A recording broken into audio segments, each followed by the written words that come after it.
Austin Tech Connect is the official podcast of the Austin Technology Council. Founded in 1992, ATC exists to help unite the local technology ecosystem and to encourage the spread of community, collaboration, and conversations in Central Texas. This podcast is sponsored by SailPoint. They are a leading provider of identity security for the modern enterprise, empowering organizations worldwide to put identity security at the core of their business. With a foundation of artificial intelligence and machine learning, SailPoint Identity Security delivers the right access to the right identities and resources at the right time. Now, here is this week's episode. Welcome, everybody, to another episode of Austin Tech Connect. This is the official podcast of the Austin Technology Council. This podcast is all about the future of Austin's technology community. My name is Tom Singer, and I am with the Austin Technology Council, and I am working hard to try to get our community to know each other better, to engage more, and to look to the future. So every single week, we bring someone to this show, a local leader, because we want to hear their stories, how they became successful, and get their advice on how we can all thrive in Austin for the next decade and beyond.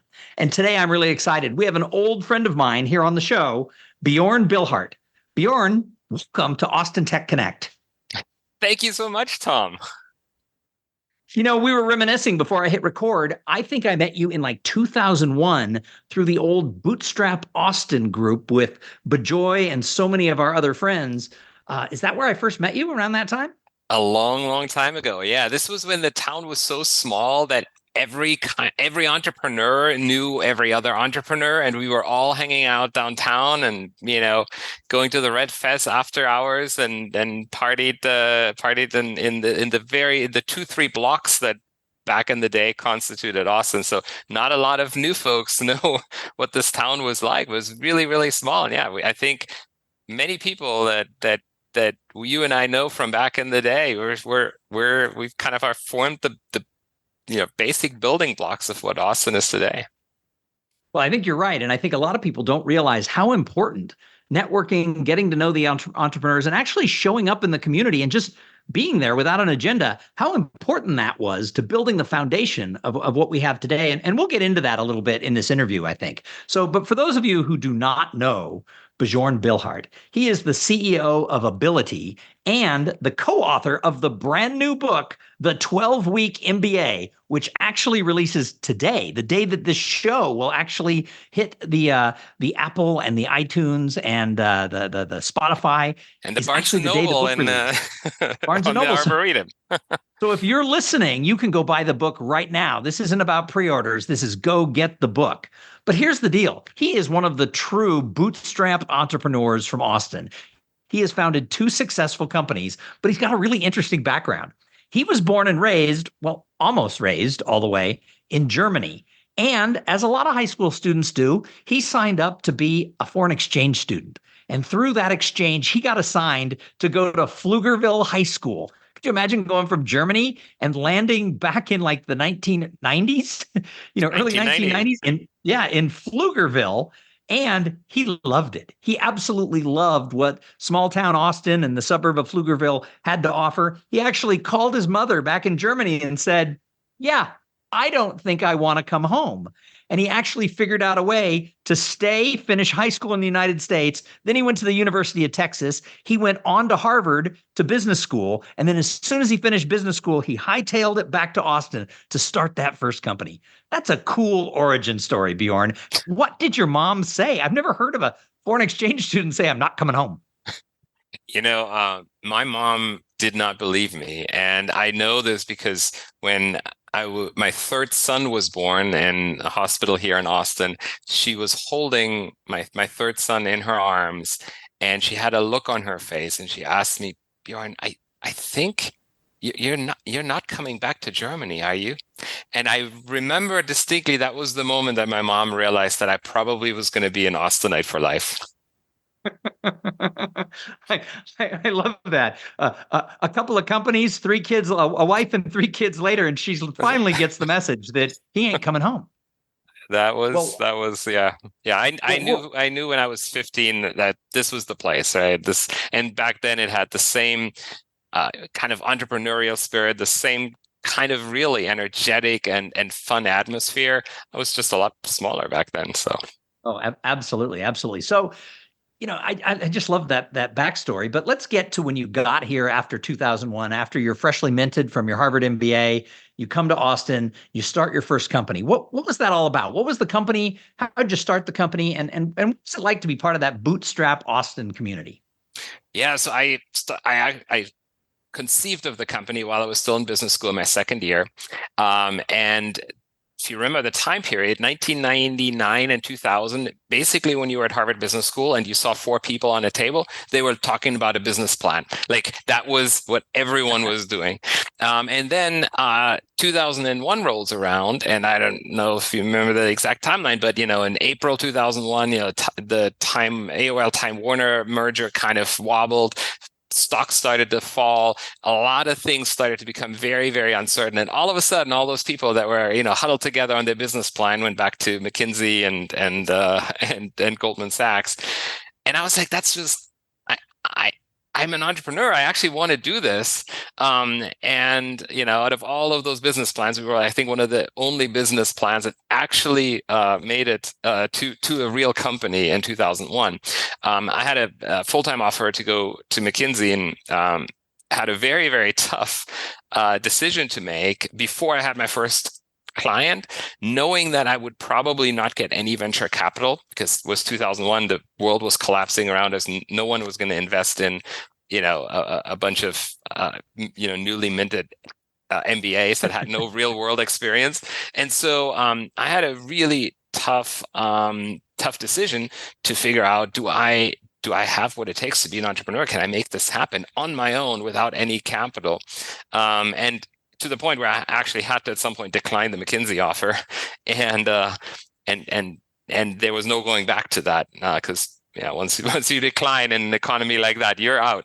McKinsey doesn't like it when you say no, so they're not gonna. You can't go back after that. So it's interesting. You talk about that 2001, 2002, 2003 era, and a lot of people don't remember just how hard the tech sector got hit during those years, starting in 2001 through 2003, 4.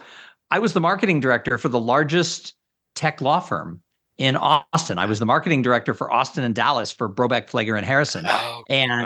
In early 2004, this big giant international technology law firm closed their doors. So, the whole system got hit when you were starting to see technology law firms closing their doors. It wasn't just startups with grandma's money. It was everybody was being impacted by that. And yet Austin we continued to push through. We took it in stride. Our biggest tech law firm shut its doors. The lawyers all moved to other firms and they kept going, and all the clients kept going. And that was just the way it was. That was the advantage to having that tight-knit community, is everybody kind of was there to help the others pick it up and move forward, right? I do remember it was a brutal time. And Austin was hit really, really hard, right? If, there were all these .com startups that I remember, that were carcasses right after the .com bust. But you're right, Austin didn't just continue, but really thrived. And I do think the bootstrapped kind of scrappy and non-pretentious ways of Austin that, I think Austin's famous for today. I think that really was the reason why Austin is ultimately and has been the success story over the last 20 years that it has, because that kind of like, hey, we're going to just make this work, even though there isn't any money and there's no one that can help us, but we're going to figure it out somehow. That's a very Austin kind of attitude. I think that has survived till this day. But it was like at that time, 2001, I remember. So I declined on my full-time offer, took a U-Haul trailer from Boston, got two of my college friends together, and the three of us basically said, we're just going to make it work somehow.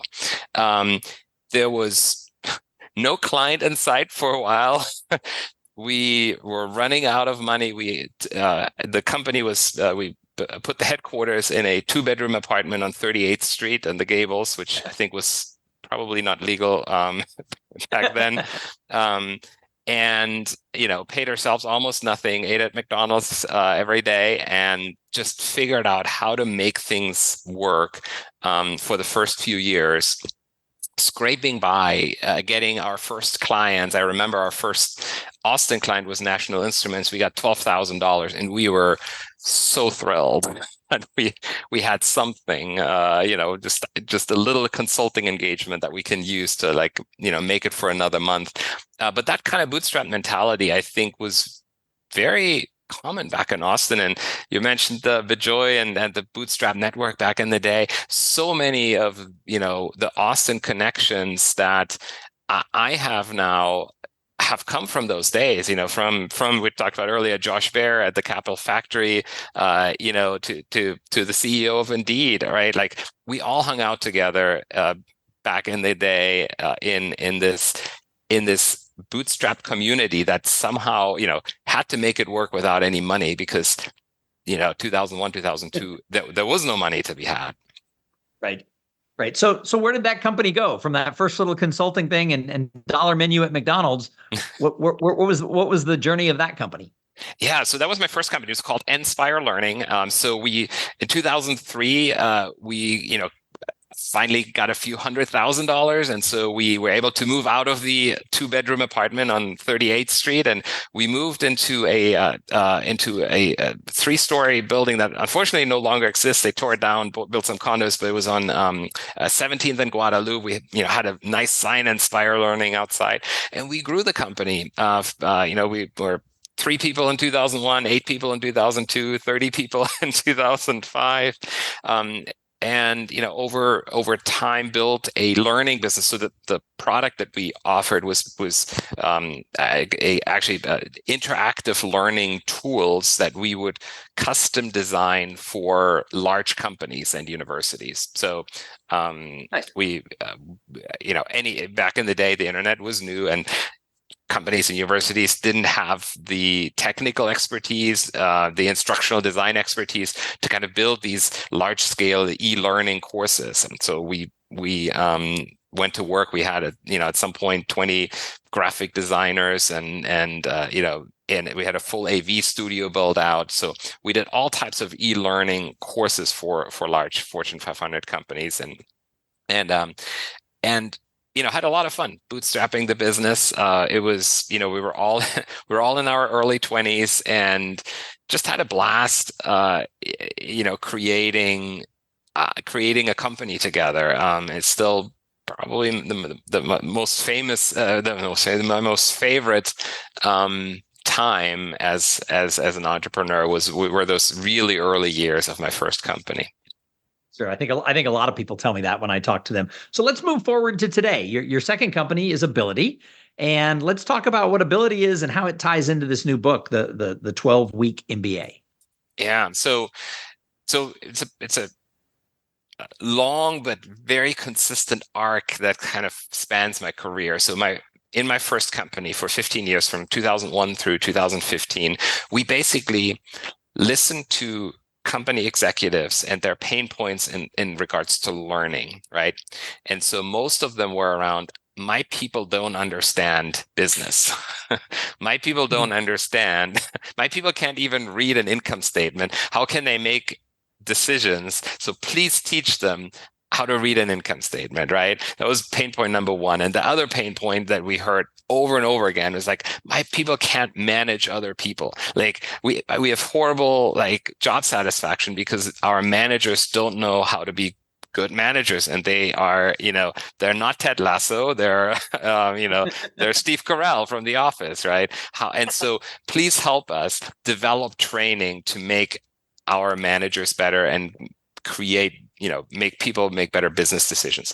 So we heard this from companies over and over again, and we said, yes, we can help you. We're going to custom design a course for you, which was great.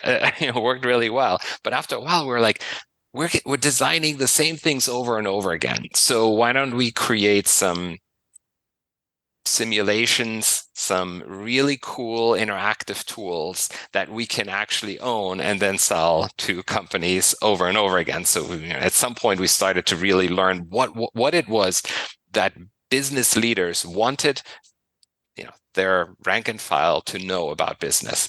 And so it's interesting because the book that we just wrote is called The 12-Week MBA. I never expected that would be the topic of my first book. Like I did not think I would write a business book, but what happened is, because over time we felt like we really understood what businesses, what employees need to know about business, we started to build, a more standard curriculum. In 2015, I decided to actually turn over the part of the company, but the part of Inspire Learning that custom developed for large companies. It was something I loved doing for a while, and then I got very tired of it. It's a services business, and it's hard. It's a hard business to run, and also I got a little bit disillusioned, to be honest, with pure e-learning. So we developed these beautiful, graphically, incredibly designed e-learning courses, super interactive, right?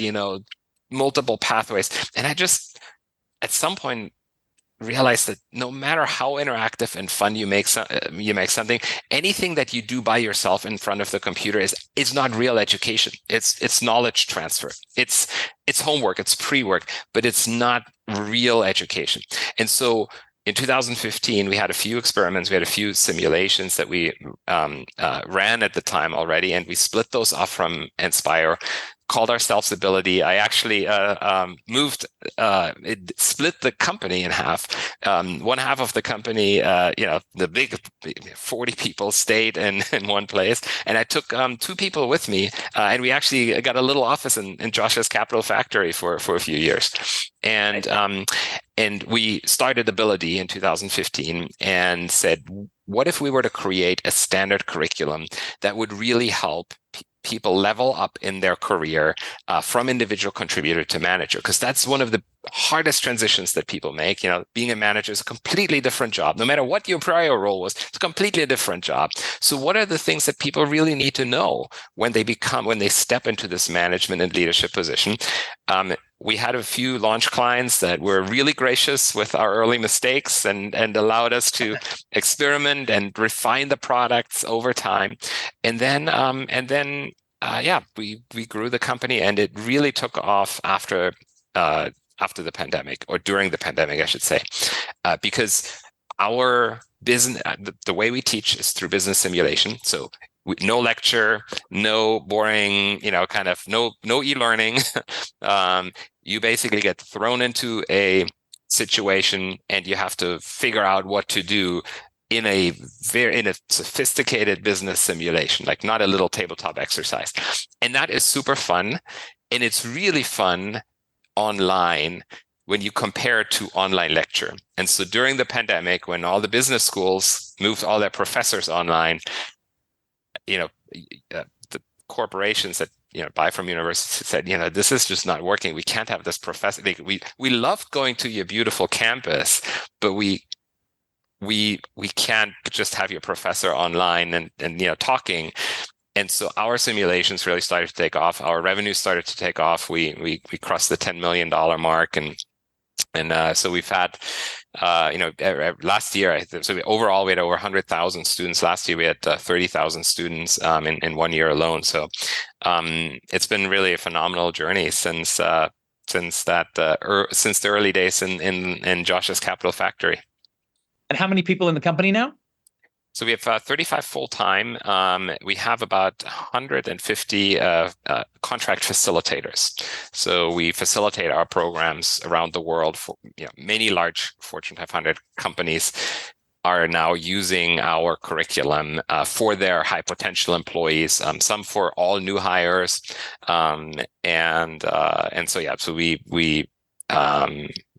We're continuing to grow, and we actually are looking for a bunch of positions. So anyone listening and looking for new opportunities in Austin, we have openings in almost every department at this point.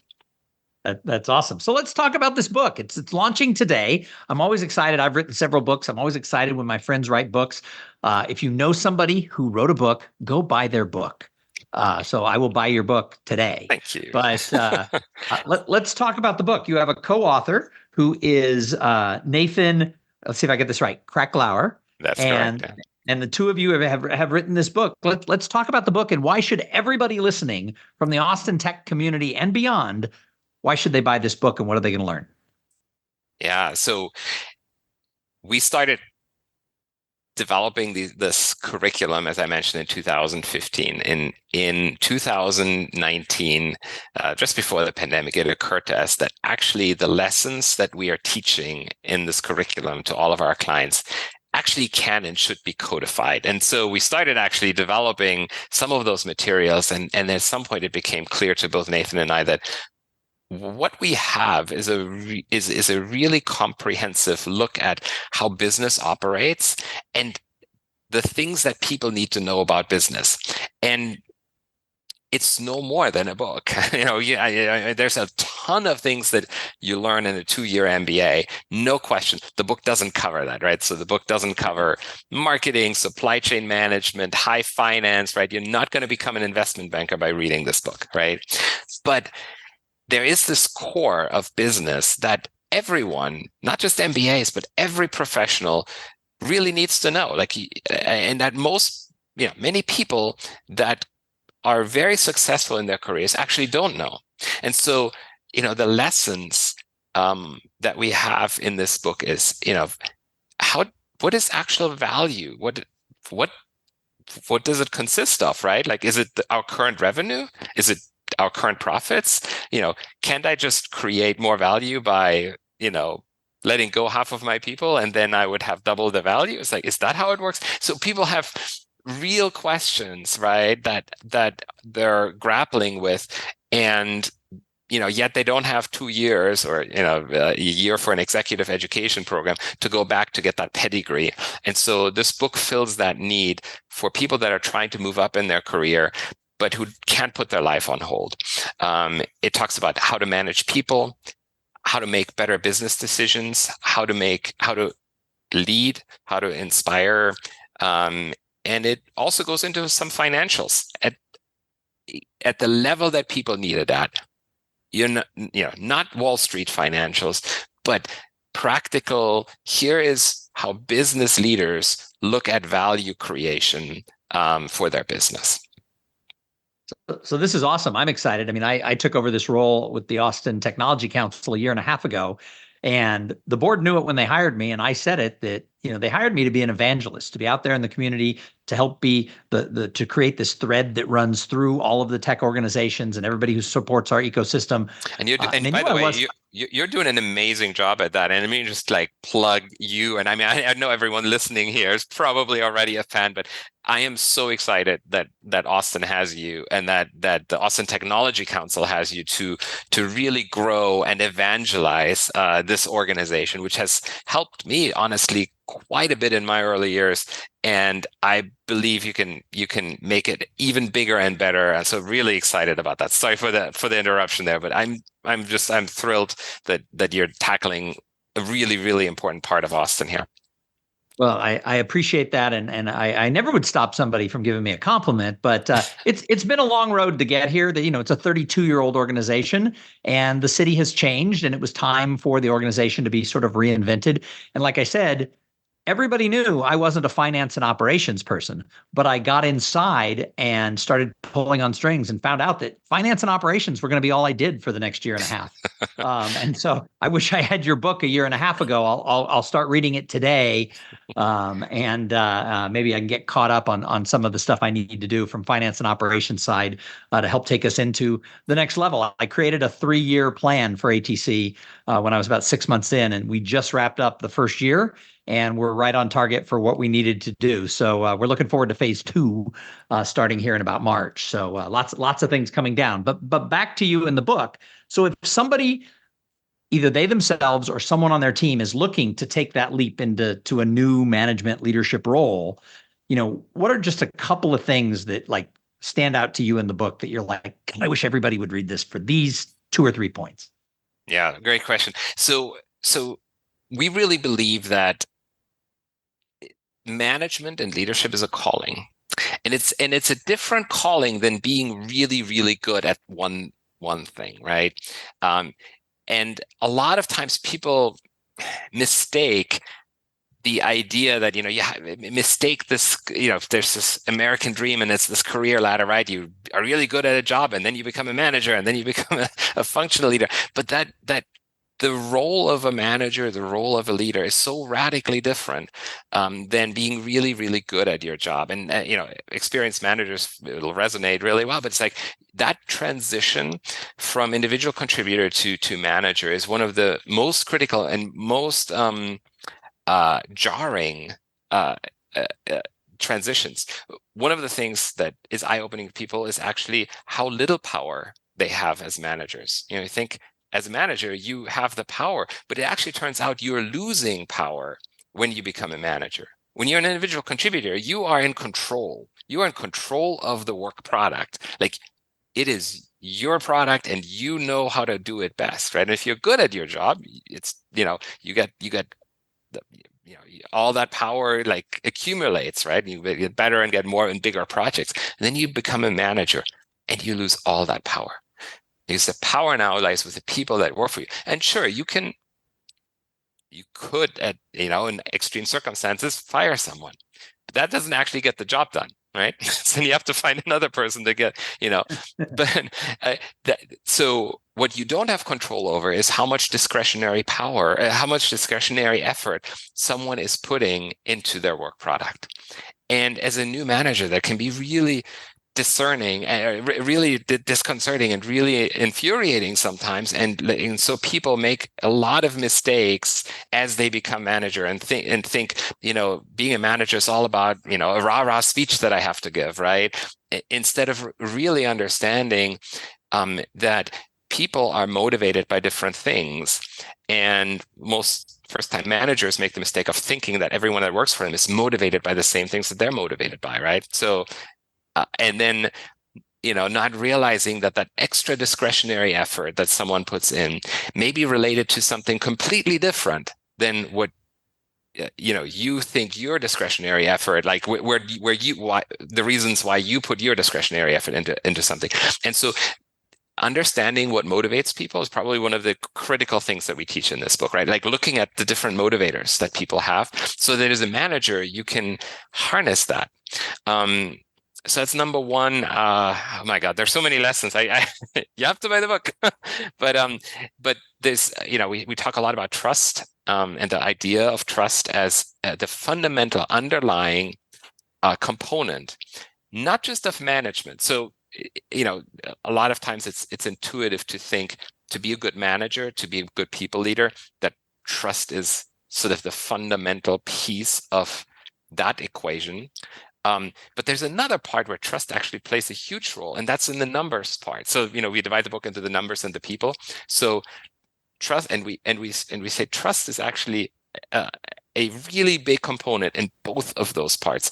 Trust underlies all managerial interactions, right? If you have a trusting relationship with a direct report, you can give them the worst feedback, not the worst, but the most critical feedback. If it comes from a place of trust, they will take it and they will use it to improve. If it comes from a place of mistrust, you're going to have a very demotivated employee, right? So trust underlies that equation. But here's the really interesting part. Trust also underlies the numbers. And that comes really surprising people, because people think, well, the numbers are just, this is the revenue, these are my profits. What does trust have to do with that? Well, what trust has to do, it actually has to everything. Everything has to do with trust, because actual value for a business is not where the business is today. It's forward looking. It's where the business will be, right? Austin Technology Council. I'm so excited. I'm excited where you are today, but I'm really excited, Tom, where you're going to take the Austin Technology Council in 2-3 years, as you grow the organization and really create value.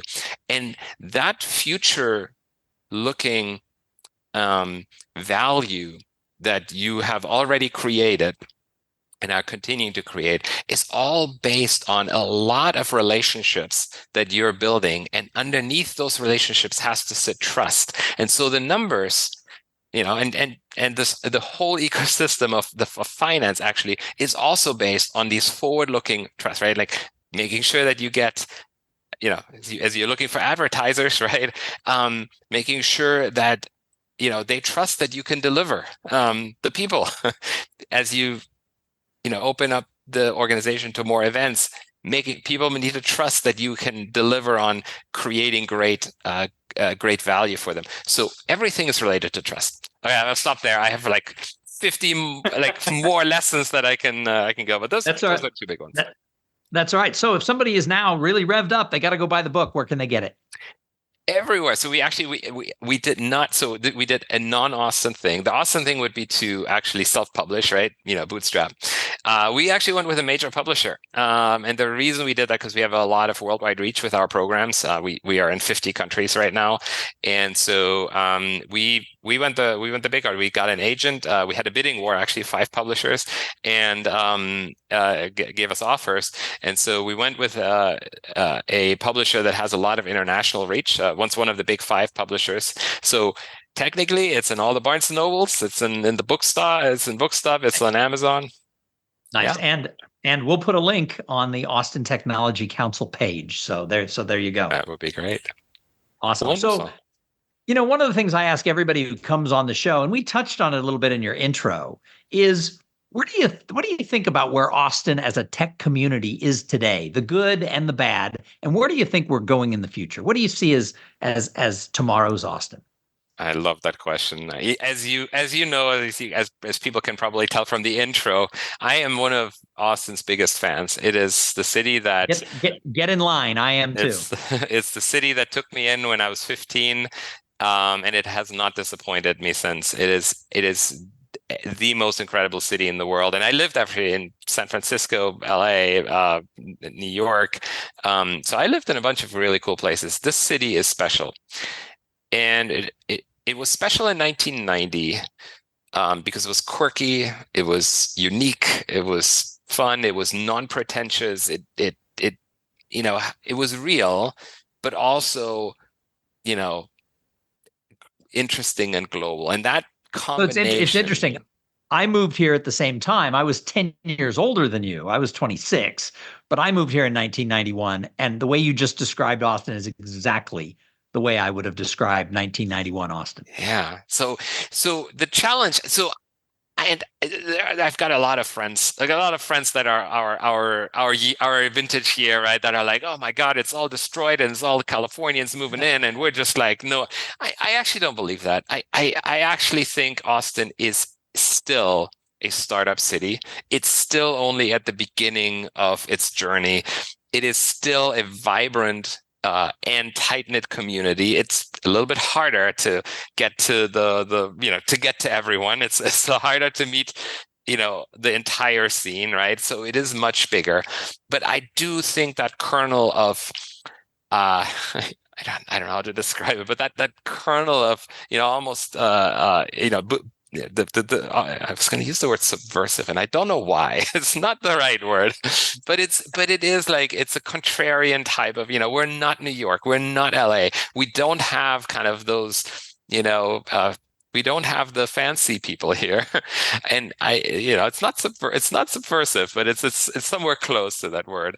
But it still has, I think, a can-do attitude, a lot of really, really motivated people that are highly ambitious and down to earth, and even more important than those two things, that are willing to chip in to create a community, which means helping out others, which means selflessly, making introductions, creating value for others, even if there's no transaction involved, even if there's no personal gain. I still feel that. I still feel Austin has it. But it is, and this is why I'm so excited about the Austin Technology Council. And I know this is not a commercial for Austin Technology Council, but it should be, because I feel like it is organizations like yours that are at the were at the heart of Austin's growth, right? I mean, the MCC, all of those organizations, George Korsmetsky, the people that put Austin on the scene, that laid the foundation, the bricks that built this house that we now live in. They all had this incredibly, they had a can-do attitude and a community spirit.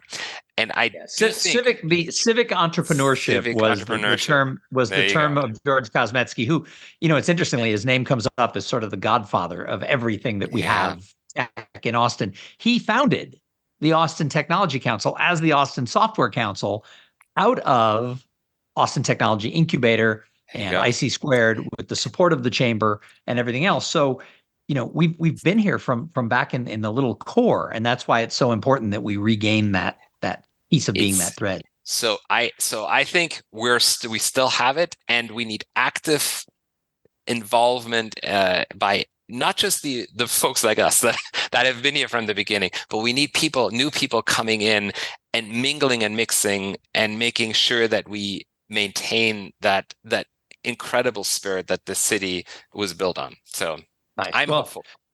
I feel the exact same way you do. I've always said that the true Austinites have an unnatural love affair with Austin, and you and I certainly have that. And so, last question for you. If somebody was coming to visit you, maybe one of your friends from Germany from when you were young, never been to Austin before, they fly in, they're just here for a couple of days, where do you take them so that they get the vibe of Austin? Well, if it's in the summer, I go to Barton Springs, and so that is still my original location. I think, so many places that too many places outside of that to think of. But I love Hamilton Pool. I love kind of some of these old. I was going to mention all of the old restaurants, but they're all gone now. So at this point, it's the natural places. Yeah, you have to go out to the sign bar now, out in far East Austin, where all of the neon signs from all of the old restaurants, the Nighthawk, everything, all those neon signs live at this bar that has some food trucks out in far East Austin. It's hard to find, but spending a day at the sign bar for people like you and I who've been here a long time. Totally that's where I'll go, and I'll tell them all about the Trudy's and all the Magnolia cafes and all the old places. But yeah, and it's so funny. We did just that. We went with somebody who's been here about 25 years, and we literally told stories about all the restaurants where we had eaten and how when we first got here. But there's some amazing new places too. I love the new downtown. So I actually, think that while there's all this nostalgia, I actually think there's so much great stuff that's being built. So many great places for people to meet now downtown as well. So I'm actually a big fan of the new as well. Nice. Well, anyway, thank you so much for being a guest here on the show. This has been, we went a little bit long, but this has been a great interview. I think everybody who's stuck with us this far, it's going to be fabulous. Because you know what? We always say it, that community, collaboration, and conversations can solve all problems. And that's really something that resonates with me. So real quick, community, collaboration, conversation, which word resonates the most with you? Community.